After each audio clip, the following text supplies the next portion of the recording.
Pues bueno, hoy vamos a un poco otra vez a volver a recordar seguramente cosas que no vimos el semestre pasado, pero que seguramente ustedes ya lo vieron en quinto semestre.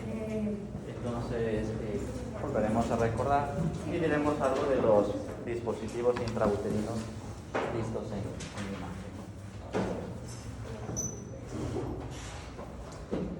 Entonces, dentro de imagen tenemos esas 4 modalidades imagenológicas, sobre todo dentro de la patología ginecológica: la ecografía, la tomografía, la resonancia y la histerosalpingografía, que dependiendo qué es lo que se está observando, qué es lo que se quiere diagnosticar, pues se utilizará una u otra modalidad. En el caso particular de la ginecología, la gran mayoría de los casos se viene a utilizar la ecografía. Ecografía que se lo puede realizar por vía transvaginal o por vía transabdominal, y dependiendo la vía que uno vaya a utilizar, pues también utilizará diferente tipo de transductor. En el caso de la ecografía transvaginal se utilizará un transductor intracavitario como este que se observa ahí. En el caso de la ecografía suprapúbica utilizaremos un transductor convexo, que es este que observamos acá. Estos otros son transductores lineales, que bueno, en caso de ginecología no se llega a utilizar, más bien se utiliza para el análisis de las partes blandas, partes pequeñas como por ejemplo la tiroides o las partes blandas, ¿no? Entonces, tenemos 2 modalidades en la ecografía ginecológica: transabdominal y transvaginal. Cada una de ellas pues tiene sus particularidades, vamos a decir, tiene sus ventajas y tiene sus desventajas.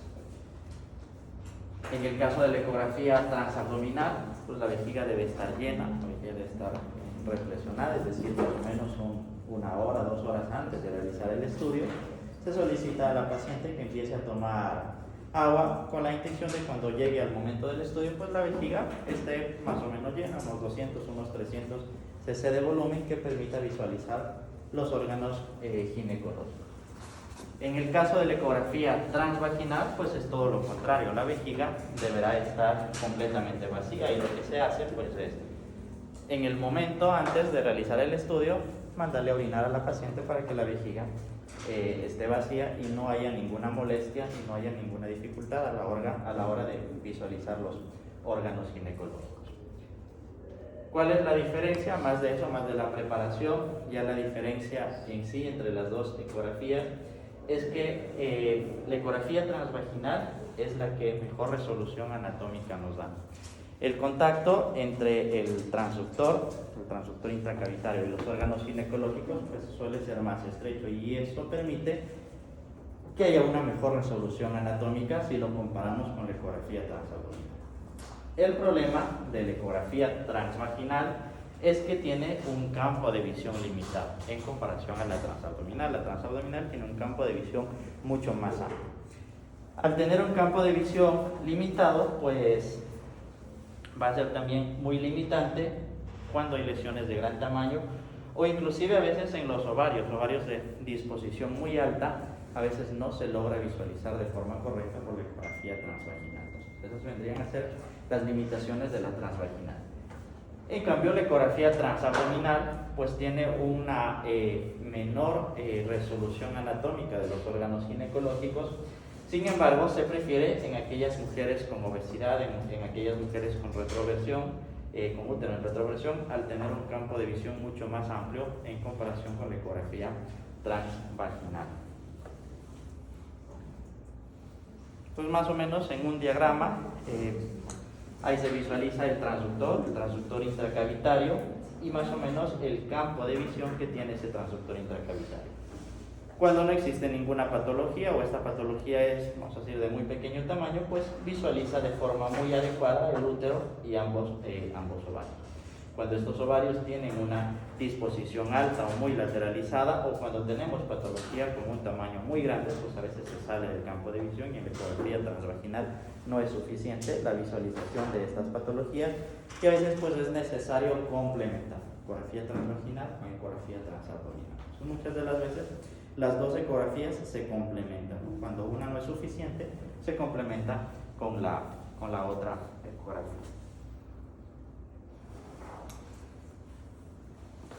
Entonces, ya adentrándonos un poco en el útero, vamos primero a ver la anatomía normal ecográfica del útero. Decir que en el útero pues es importante valorar el tamaño, sobre todo en aquellas mujeres en edad reproductiva, la forma, la orientación, valorar el miometrio, que en condiciones normales pues deberá ser homogéneo, el espesor endometrial. Ya en la cuarta semana veremos que existen patologías que causan una hiperplasia endometrial, y a veces esa hiperplasia endometrial pues puede estar provocando sangrado. Por lo tanto, será importante valorar el espesor del endometrio, ver el cervix y ver la unión útero-vaginal. Entonces aquí tenemos dos imágenes de ecografías suprapúbicas. Vemos muy claramente la presencia de orina en la vejiga, que vendría a ser toda esta área anecoica. De la misma manera, aquí vemos orina en la vejiga, y vemos toda esta área más o menos en forma de una pera que viene a corresponder al útero. El fondo uterino, que estaría en esta imagen hacia la parte superior, y ya la unión del cervix con la vagina hacia la parte inferior. Entonces el útero, al ser un músculo, pues va a ir cambiando de tamaño conforme van pasando las edades en la mujer. En la edad neonatal tenemos un tamaño más o menos que fluctúa entre los 2 y los 4 centímetros, en la edad infantil y prepuberal entre los 2 y los 3 centímetros, y ya en la edad adulta más o menos unos 8 centímetros de longitud. En la menopausia pues otra vez empieza a disminuir de tamaño, más o menos entre los 3 a 5 centímetros de longitud. ¿Por qué creen ustedes que en la edad neonatal el útero es discretamente más grande que en la edad infantil? ¿Vale? Pero bueno, ¿qué ocupa? O sea, la persona tiene el macho. ¿El volumen?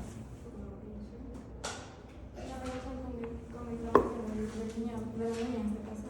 ¿Vale? En relación al tamaño de la niña. Se supone que cuando estamos en la edad neonatal pues es más chiquita, ¿no? O sea, ahí empieza poco a poco a crecer. Entonces el útero también en la edad neonatal debería ser pequeño, van pasando los años y debería ir creciendo, ¿no? Más o menos como pasa en la edad infantil, 2 centímetros, pero ya en la edad adulta 8 centímetros. Pero ¿por qué en la edad neonatal es discretamente, tampoco es que es tan grande, ¿no? Pero es ligeramente más grande que en la edad infantil? Sí, porque el útero de aquellas niñas de 2 semanas, 3 semanas de vida es ligeramente más grande que el útero de aquellas niñas de 1 año.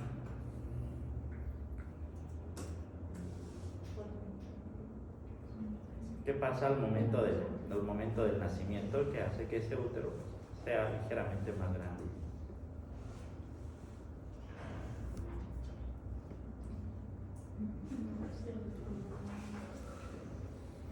El momento del nacimiento, pues hay traspaso de hormonas maternas de la madre a la niña, ¿no? Y eso hace que el útero neonatal sea discretamente más grande que el útero infantil. Pero también la relación del cervix con el resto del cuerpo uterino va cambiando, sobre todo en la edad infantil y en la edad adulta. En la edad infantil, la mayor parte de la longitud uterina corresponde al cervix. 2/3 partes de la longitud uterina son del cervix en la edad infantil. Pero en la edad adulta, esta relación se invierte. Y aquí el cervix solo corresponde a 1/3 parte. Entonces eso también pues habrá que tener en cuenta cuando uno ve un útero, sobre todo en aquellas niñas o en aquellas mujeres ya en la edad adulta. Entonces ahí tenemos dos imágenes ecográficas. En este caso de un útero infantil y en este caso ya de un útero de una mujer adulta, ¿no? Aquí se puede identificar muy adecuadamente la vejiga y vemos el útero, ¿no? El útero en un corte longitudinal, vemos hacia la parte periférica el miometrio, hacia la parte central el endometrio y hacia la parte más inferior el cervix. Fíjese que aquí el cervix pues, es una pequeña parte en relación al resto del cuerpo uterino, que es la que ocupa la mayor parte. En este caso, en el útero neonatal, pues al ser de menor tamaño, pues el útero también cuesta un poco más trabajo de visualizar, ¿no? Y también pues en aquellas niñas, sobre todo menores de 4-5 años, es un poco más difícil tener una buena reflexión vesical. Algo se va a visualizar aquí la vejiga y aquí vemos el útero, pero el útero la mayor parte viene a corresponder al cervix y una pequeña parte nada más al cuerpo uterino.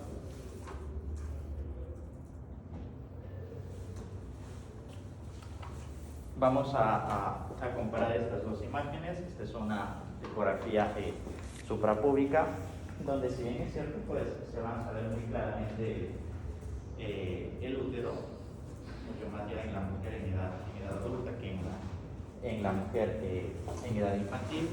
Pero si comparamos esa imagen con esta otra imagen, que también es un útero, pero ese es un útero de una ecografía transvaginal, se ve que la calidad de imagen pues es mucho mejor en la ecografía transvaginal. Inclusive pues ahí se avanza a divisar de mejor manera, ¿no? Por lo tanto, pues para el aparato genital femenino, sobre todo cuando uno está buscando patología anexial, es mucho mejor la ecografía transvaginal. Sin embargo, pues ya dijimos algunas limitaciones de la ecografía transvaginal, sobre todo el campo de visión es limitado y a veces es necesario complementarla con una ecografía transabdominal. Entonces aquí tenemos un útero en anteversión en una ecografía transvaginal, en donde se va a identificar muy fácilmente el fondo uterino, el miometrio hacia los extremos y en este caso el endometrio hacia la parte central, una pequeña línea ecogénica. Y ya acá a la derecha de nosotros pues veremos lo que es el cervix. Regresamos a la anterior, a esta.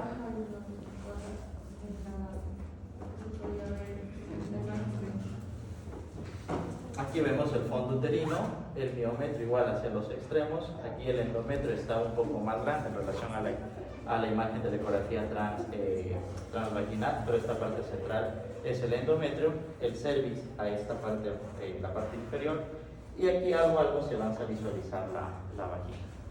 Eso es lo que ¿No siempre queda más como la vejiga llena como anecoica? Eso es lo que estamos comentando. La vejiga es anecoica, ajá. O sea, la vejiga llena pues debería ser anecoica a menos de que tenga alguna patología. Pero eso no es el transabdominal.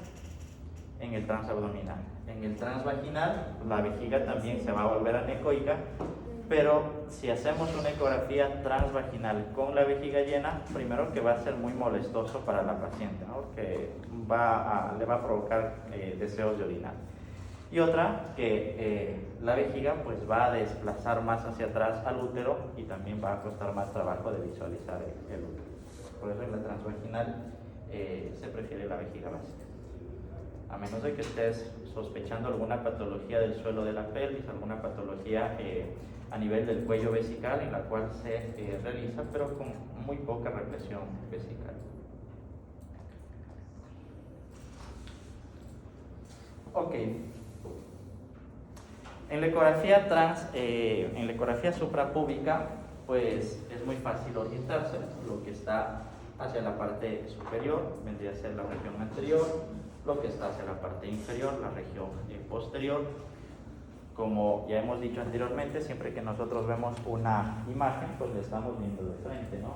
Y es por eso que si bien esta zona de acá es la izquierda de nosotros, pues viene a ser la derecha de la paciente y viceversa. Esta de acá, que es nuestra derecha, viene a ser la izquierda de la paciente. En la ecografía transvaginal, cuando se hace un corte coronal, que vendría a ser esa imagen que estamos observando ahí, ahí vemos al útero más o menos como una morfología redondeada, el miometrio hacia la parte más periférica y el endometrio pues hacia la parte superior. El endometrio va a ir cambiando de forma dependiendo el estadio, la etapa del ciclo menstrual en el cual realicemos la ecografía. En un corte coronal, la derecha igual sigue siendo nuestra izquierda y la izquierda pues viene siendo nuestra derecha.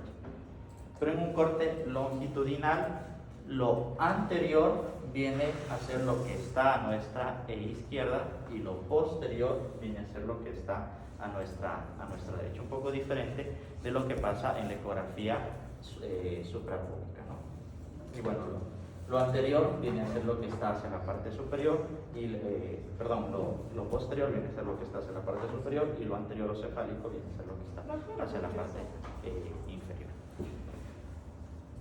En la ecografía transvaginal, cuando se está haciendo un corte longitudinal, en donde vamos a visualizar el útero de esta forma, lo anterior viene a ser lo que está a la izquierda de nosotros. ¿Sí? Toda esta zona de acá es anterior y toda esta zona de acá es posterior. Eso es un poco por la forma en la cual entra el transductor intercavitario. Lo cefálico superior, lo que está hacia la parte inferior de la imagen, y lo posterior, o caudal, lo que está hacia la parte superior de la imagen. Solo en las suprapúbicas y en orden. En la suprapúbica, pues ahí sí es más fácil. Anterior, posterior, derecha e izquierda. En la suprapúbica. En la transvaginal, un poco varía esa forma. ¿Por qué es importante eso? Un poco para ver la flexión y para ver la versión del útero, es decir, para ver la orientación del útero. La flexión hace referencia al eje del cuerpo uterino en relación con el cervix del útero y la versión al eje del cervix en relación con la vagina. La gran mayoría de los úteros se encuentran en anteversión, anteflexión, que vendría a ser esta imagen de acá. Fíjense que el fondo uterino, el cuerpo uterino, está anterior en relación al cervix, el cervix está anterior en relación a la vagina. La mayoría de úteros va a tener esta morfología, anteversión y anteflexión. Pero habrá algunos úteros que tienen esta otra morfología, en donde el fondo uterino se encuentra hacia la derecha de nosotros, es decir, hacia la parte posterior. Entonces, este útero será un útero en retroversión y retroflexión. Entonces, el fondo uterino está posterior en relación al cervix, el cervix está posterior en relación a la vagina.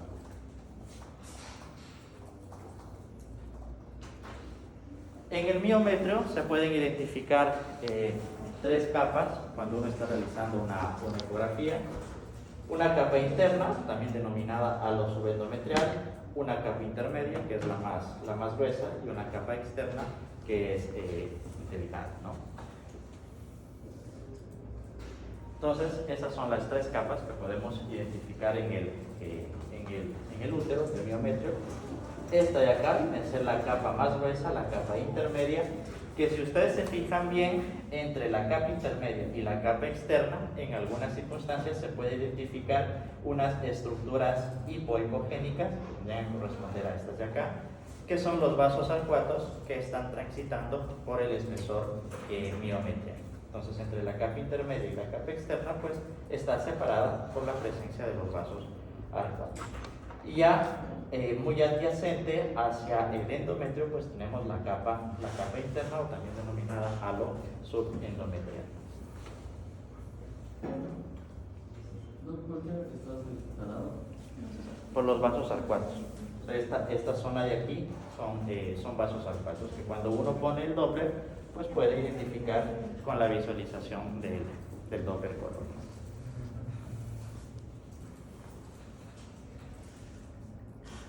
Entonces aquí vemos igual otra imagen en donde podemos ver la presencia de estas zonas que se están pintando con la utilización del Doppler color, que vienen a ser los vasos arcuatos, que va a separar la capa intermedia de la capa más externa del miometrio.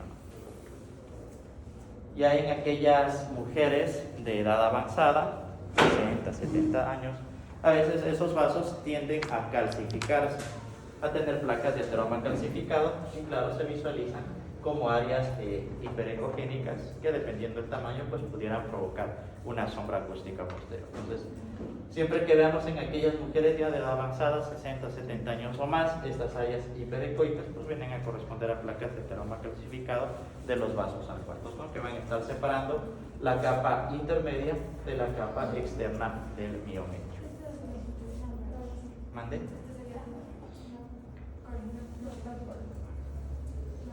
Casi que es corona. Estas áreas hiperecoicas y placas de ateroma que se observan ya en mujeres en edad avanzada.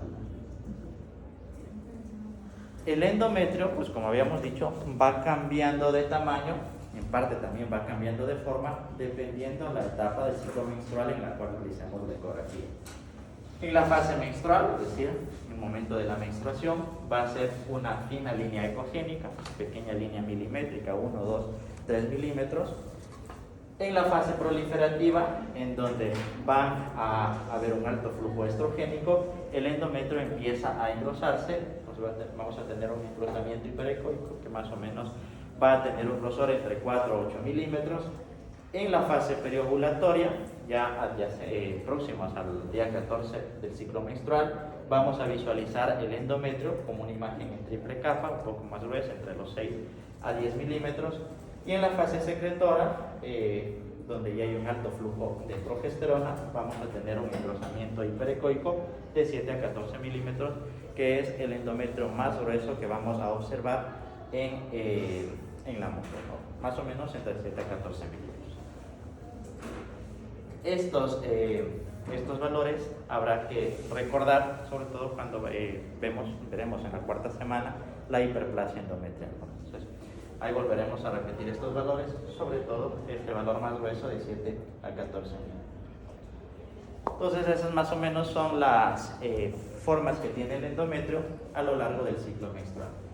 En la fase proliferativa precoz o posterior a la menstruación, vamos a ver una fina línea ecogénica, siempre localizada hacia la parte central, unos 2, 3 milímetros como máximo. Luego, en la fase ya proliferativa tardía, vamos a tener un alto flujo estrogénico y este endometrio pues, empieza poco a poco a engrosar. E inclusive, pues ya en la fase proliferativa tardía, acercándonos a la mitad del ciclo menstrual, podemos ver este endometrio como triple capa. Es decir, dos áreas hipoecoicas y hacia la parte central una área ecogénica.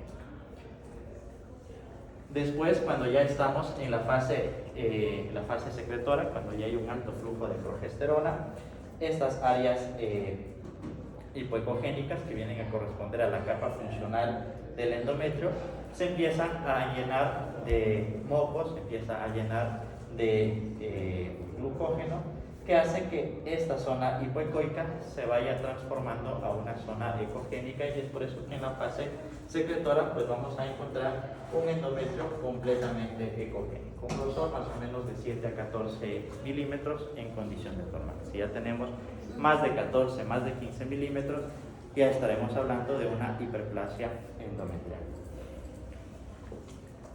En aquellas mujeres posmenopáusicas, al ya no haber un flujo hormonal, flujo de estrógenos, progesterona, ese endometrio siempre debe permanecer completamente fino y ecogénico, algo muy parecido a lo que pasaba en la fase proliferativa precoz. Entonces, en aquellas mujeres posmenopáusicas, el endometrio pues, siempre debe ser fino y ecogénico.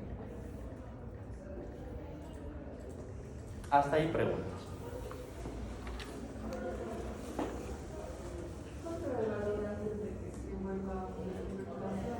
¿Perdón?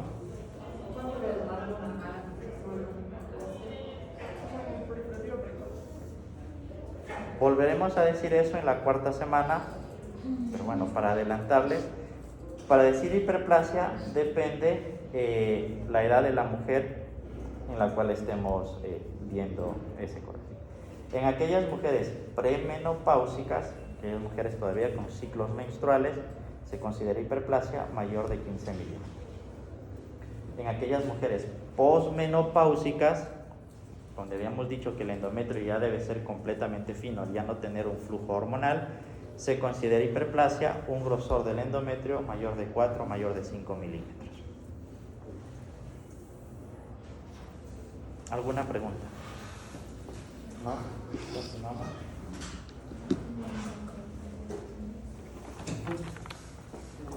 Era Flexión y versión.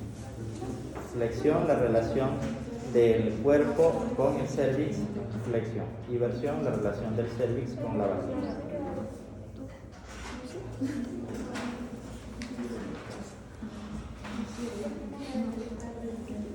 Entonces, bueno, dentro de los métodos anticonceptivos, en donde la imagen va a jugar un papel importante, pues tenemos la ecografía en el diagnóstico de los dispositivos intrauterinos. La ecografía se utiliza para verificar la posición correcta del dispositivo y se suele recomendar realizar una ecografía más o menos al mes de haberse colocado el dispositivo y posteriormente controles anuales para ver la localización correcta del dispositivo, saber que ese dispositivo está cumpliendo la función por la que fue puesto. El dispositivo por ecografía lo vamos a ver como una área hiperecoica que en algunas de las circunstancias, pues como en este caso de acá, va a estar produciendo una sombra acústica posterior. Se lo puede ver en una ecografía 2D bidimensional, como en este caso de acá, o en una ecografía tridimensional, como en este caso de acá, en donde se puede identificar el dispositivo, en este caso pues un telescopio. ¿Qué es lo que hay que saber en el dispositivo? Pues bueno, primero reconocerlo, y se reconoce como una área hiperecoica que puede o no puede estar produciendo una sombra acústica posterior. Y después lo otro importante, ver la relación que existe entre la parte más distal del dispositivo y bien con el fondo endometrial o con el fondo uterino. Normalmente el dispositivo debe estar localizado hacia el fondo de la cavidad endometrial. Por lo tanto, se puede decir que la distancia entre el dispositivo y el fondo de la cavidad endometrial, es decir, esta distancia en condiciones normales, pues no debería ser mayor de 1 centímetro. O la distancia entre el fondo del dispositivo y el fondo del útero no debería ser mayor de 2.5 centímetros. Eso en condiciones normales, ¿no? Entonces, lo importante pues es saber reconocer el dispositivo y ver que ese dispositivo esté localizado hacia el fondo de la cavidad endometrial. El fondo del útero aquí sería salir aquí está bien. El fondo del útero sería este. Por ejemplo, aquí se está midiendo la distancia desde el dispositivo Y los hasta el valores fondo de del útero. Ajá, de 2.5 centímetros.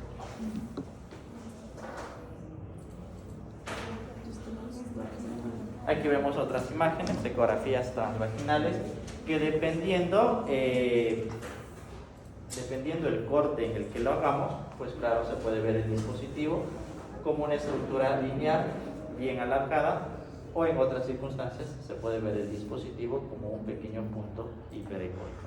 Eso va a depender un poco el corte en el cual se realice la ecografía. Lo importante pues es saber reconocer el dispositivo y ver que este dispositivo esté localizado hacia el fondo de la cavidad endometrial o una distancia entre el dispositivo y el fondo del útero de 2.5 centímetros.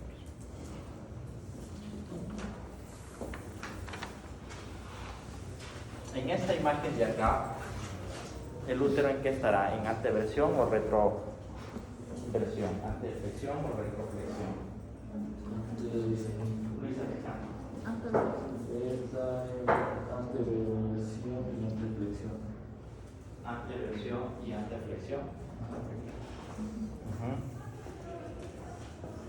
Diana Belén. No está Diana Belén. el dispositivo está bien colocado o mal colocado, ¿sí? Viéndole a grosso modo.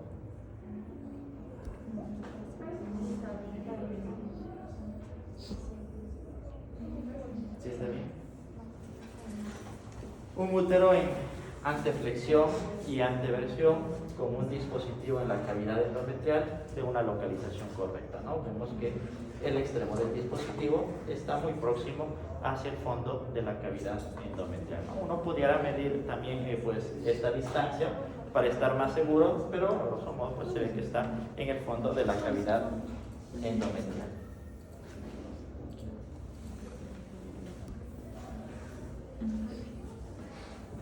En esa imagen que vemos ahí, Arlet Micaela, ¿qué ecografía es que se observa en esa imagen y cómo se visualiza el útero o no se visualiza el útero?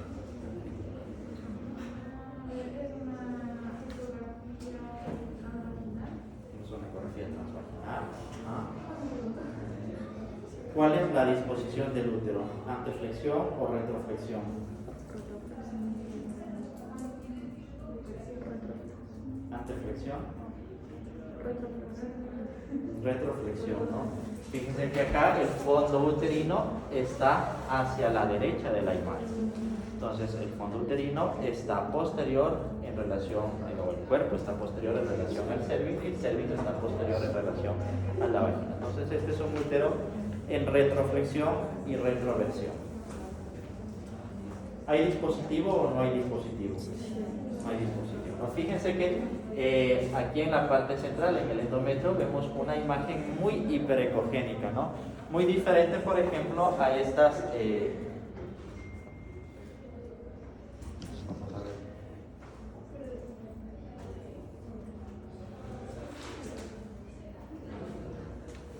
Por ejemplo, muy diferente a estas hiperecogenicidades que vemos acá, que no son tan marcadas, ¿no? Inclusive en estas otras imágenes, pues también vemos, aquí vemos hiperecogenicidades, pero estas hiperecogenicidades no son tan marcadas como las que vemos en el dispositivo, ¿no? Aquí vemos igual hiperecogenicidad en el endometrio, pero esa hiperecogenicidad, primero, no es tan gruesa, y otra que no es tan marcada como en este caso de acá, ¿no? Aquí vemos una hiperecogenicidad bien marcada e inclusive pues podemos ver una sombra acústica posterior que también ayuda a identificar que esta cavidad endometrial tiene algo, ¿no? Y en este caso pues bueno, tiene un dispositivo. ¿Me ibas a decir algo? O sea, solamente como corte longitudinal, ¿verdad? En ese caso. En esa imagen sí es un corte longitudinal. Ajá. El dispositivo entonces, Nelly Fernanda, ¿está bien o mal colocado ahí? Bien colocado, ¿no? Vemos que el fondo o la parte más distal del dispositivo está en el fondo de la cavidad endometrial. Bueno, se puede medir, ¿no? La distancia, que lo más seguro es que sea menor a 1 centímetro hacia el fondo de la cavidad endometrial o menor a 2 centímetros hacia el fondo del útero, que debería ser más o menos a en esa zona de acá. ¿Cómo se vería un útero en retroflexión?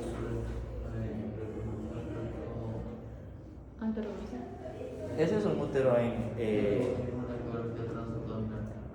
en una ecografía transabdominal.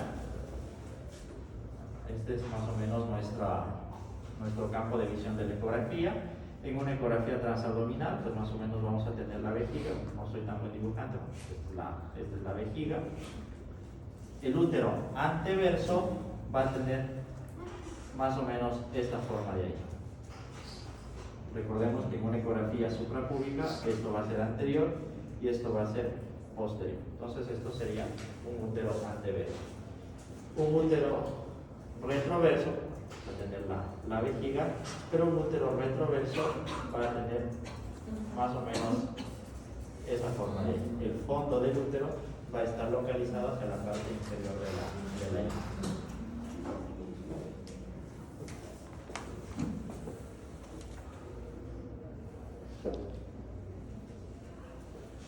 Por radiografías también se pueden ver los dispositivos y en la radiografía pues el dispositivo se va a visualizar como una estructura radiopárica. ¿Por qué, por ejemplo, no pedir en una primera instancia una radiografía, sino más bien pedir una ecografía para ver la localización del útero. No, una puede ser la radiación ionizante, pero Puedes medir la distancia del dispositivo hasta el fondo del útero. ajá, algo dijo compañero atrás, no se ve no se ve el útero, ¿no? En la radiografía, pues bueno, si bien podemos ver el dispositivo al ser un cuerpo extraño que se va a manifestar como una imagen radiopaca, en la radiografía, en condiciones normales, a menos de que se ponga material de contraste, no vamos a ver ni útero, ni ovarios, ni trompa de falopio. Entonces, si bien sabemos que hay un dispositivo que si está localizado hacia la parte central, pues bueno, un poco nos puede orientar a que está en el útero, pero en la radiografía no podemos decir en el 100% de los casos con toda seguridad que ese dispositivo está dentro del útero. Entonces la radiografía pues no se utilizará en una primera instancia para visualizar la localización del útero. Siempre que nosotros queremos ver la localización del útero, utilizaremos de preferencia ecografía transvaginal o en su defecto ecografía transabdominal. Pero ahora, ¿cuándo realizaremos una radiografía, como en ese caso de ahí? ¿Cuándo será necesario realizar una ecografía? Una radiografía. Cuando el dispositivo se haya movido del lugar. Cuando el dispositivo se haya movido. Entonces, siempre que nosotros hagamos una ecografía para tratar de visualizar el útero, y nosotros dentro del útero no vemos dispositivo ni en el endometrio, no vemos dispositivo ni en el cervix, no vemos dispositivo ni en el miometrio, no vemos dispositivo ni en los parámetros, es decir, en las partes adyacentes al útero, es decir, en la ecografía no se logra visualizar el dispositivo. Ahí sí se recomienda realizar una radiografía de pelvis antero-posterior para ver en qué lugar está el dispositivo. Entonces la radiografía será un método secundario que se realizará solo en aquellos casos en los cuales no se logra identificar el dispositivo en la ecografía. Esa imagen que vemos ahí. ¿Qué tan frecuente es que se mueva el dispositivo? Que se salga del útero, muy infrecuente, extremadamente infrecuente, serían casos anecdóticos, que se salga del útero, que perfore el útero. Pero ya más adelante vamos a ver localizaciones incorrectas del útero que son mucho más frecuentes, que es así, se la verá, no sé, de 50 mujeres, en una de ellas puede tener una localización. Karen Michelle, por ahí Karen Michelle. Esto que está señalando aquí la flecha, ¿qué será? Ese es el dispositivo. ¿Está bien colocado o está mal colocado? ¿Dónde está el fondo de ese dispositivo? La parte más distal de ese dispositivo. Si de esta zona de acá, ¿en dónde está? ¿Dónde se está proyectando? En el miometrio, ¿no? En el miometrio. Entonces habrá circunstancias, esto de aquí no es tan frecuente, pero pudiera llegarse a observar que ese dispositivo que viene del cervix, el fondo se incrusta en el miometrio, ¿no? Aquí se ve el endometrio, en la parte central de todo el útero, una imagen agrandada, una imagen hecho zoom para tratar de resaltar el útero. El endometrio pues completamente vacío y este dispositivo incrustado en el miometrio, ¿no? Entonces, circunstancias en las cuales pues se visualice allí y habrá que en esas circunstancias pues retirar ese dispositivo.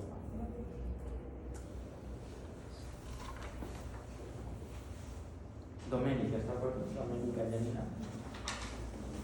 ¿Normal o anormal la ubicación de ese dispositivo? Estaría normal porque hay una distancia del fondo hasta el... ¿Anormal? Anormal, o sea, vamos a decir patológica. No está bien colocado. No está bien colocado. Entonces aquí tenemos una ecografía igual transvaginal en un útero en anteversión, en donde se puede identificar el dispositivo, que vendría a ser toda esta zona hiperecoica.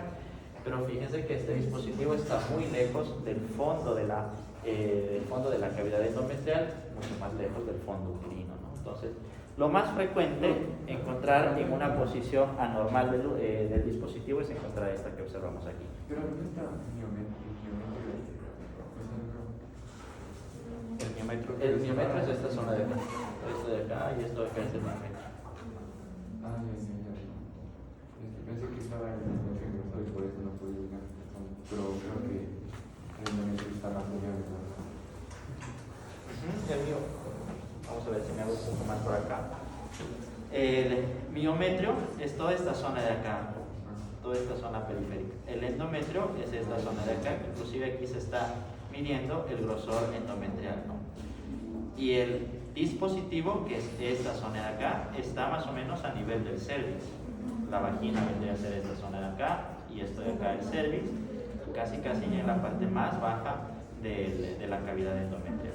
Pero el fondo de la cavidad endometrial está a esta altura, entonces el dispositivo debería estar más o menos a este nivel. El fondo uterino es este de acá. Eso de ahí es el fondo uterino. Entonces, lo más frecuente que vamos a encontrar en posiciones anómalas del útero es esto de acá, anómalas del dispositivo. Es decir, que el dispositivo migre, que el dispositivo tenga una posición baja, que el dispositivo se proyecte a nivel del cervix o se proyecte a nivel de la vagina. En esas circunstancias, pues hay que sacar ese dispositivo, que la mujer se cuide con algún otro método anticonceptivo y, de ser necesario, pues después de un tiempo volver a colocar ese dispositivo, ya que la localización de este dispositivo ya no va a proteger a la mujer de no quedarse embarazada. Es decir, una mujer con un dispositivo en esta localización tranquilamente pudiera quedarse embarazada. Pero está en esa localización porque se lo pusieron mal o porque su útero no da para... Pues puede ser las dos cosas, ¿no? Puede ser que cuando lo pusieron no lo pusieron bien, o cuando le pusieron pues estaba bien, pero después de un tiempo migró. Por eso es que se recomienda a todas aquellas mujeres en las cuales se puso un dispositivo, más o menos al mes, realizarse la ecografía para confirmar la ubicación de ese dispositivo.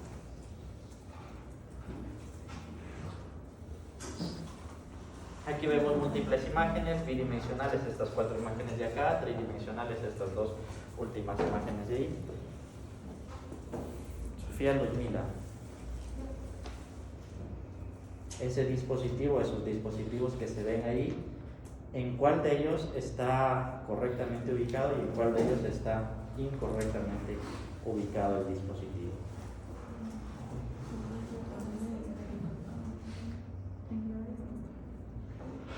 En la imagen B está normal el dispositivo, tiene una localización baja, ¿no? Muy similar a la imagen que vimos anteriormente, ¿no? Vemos el dispositivo, que es esta imagen hiperecoica, que está produciendo esta sombra acústica posterior, pero que está proyectada a nivel del cervix y vagina. El fondo de la cavidad endometrial está a este nivel, el dispositivo debería estar más o menos en esta proyección. Aquí no se lo ve, entonces esa es una ubicación anormal, es decir, que ese dispositivo está librado y está a nivel del cervix.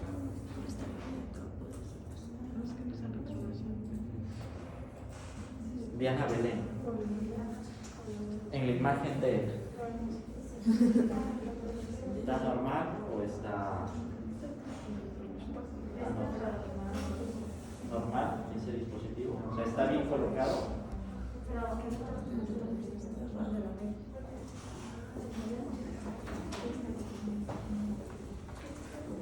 Esta imagen de acá es una ecografía, la imagen D es una ecografía suprapúbica, ¿no? Fíjense que aquí se ve la vejiga, no tan llena, pero se va a saber toda esta área ecoica que viene a corresponder a la vejiga.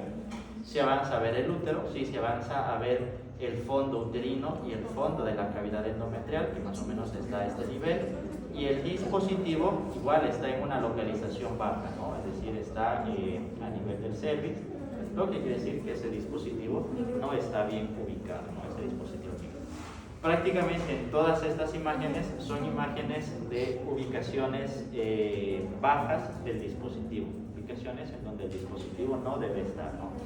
En la imagen A, el dispositivo se avanza a visualizar apenas, que es esta área hiperecoica, pero se ve muy claramente que el fondo el fondo de la cavidad endometrial está a este nivel, por lo tanto este dispositivo está mal ubicado. No, ahí está la otra versión, ¿verdad?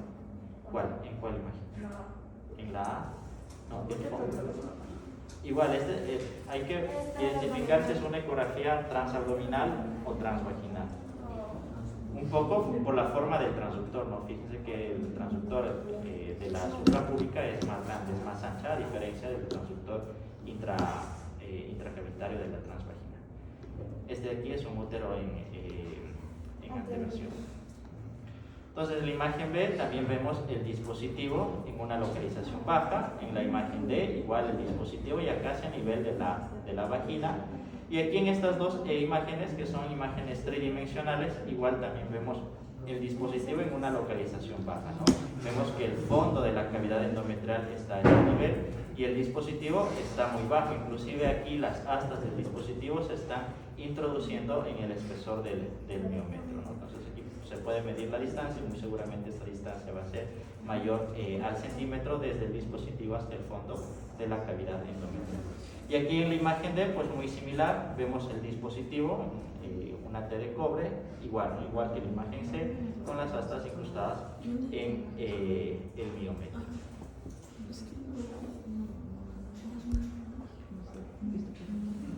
¿Por qué es importante realizar la ecografía y ver la ubicación exacta de ese dispositivo? Como habíamos dicho, más o menos al mes de haberse ubicado, porque si no se hace la ecografía, pues puede pasar eso, ¿no? El dispositivo estar en una localización baja, la mujer no darse cuenta y con el paso del tiempo tener un embarazo, ¿no? Aquí vemos un dispositivo que está a nivel del cervix, y en el fondo de la cavidad endometrial un saco gestacional. Entonces, el no tener una localización correcta del dispositivo, eso pues no va a interrumpir o no va a permitir la no realización de un embarazo. Por lo tanto, un dispositivo mal colocado pues sí puede terminar con un embarazo. En esas circunstancias, pues es importante, si la mujer ya está embarazada, sacar el dispositivo, ¿no? Y eso se lo realiza de preferencia en el primer trimestre del embarazo, cuando se avanza a identificar el dispositivo. Conforme van pasando las semanas de gestación, este embarazo va aumentando de tamaño y eso pues también después con el tiempo hace difícil la visualización del dispositivo ya en el segundo o tercer trimestre del embarazo. Y bueno, eso creo que es. ¿Cuál otro se ve? Otro. O sea, estaba tomada la ecografía, ¿verdad? En la imagen E, lo que se trata de visualizar es el cervix y la vagina. El útero, el fondo uterino, casi no se avanza a identificar bien, poco por el corte, ¿no? Porque lo que se quiere visualizar aquí es el dispositivo. Entonces, lo que se está visualizando aquí es el cervix, que vendría a ser esta zona de acá, y ya la vagina, que vendría a ser esta zona de acá. El fondo uterino, el resto del cuerpo uterino, no se lo avanza a ver muy bien. Es transvaginal. Ajá. Preguntas hasta ahí. Entonces, pues en el dispositivo lo más importante es saber reconocer, ¿no? Saber ver esa área hiperecoica, que muchas de las veces va a producir una sombra acústica posterior.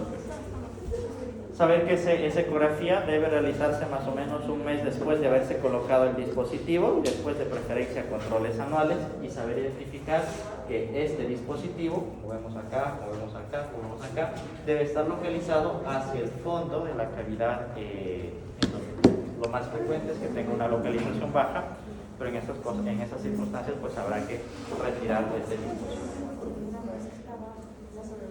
Bueno, pues si es que no hay ninguna pregunta, eso sería todo por el día de hoy.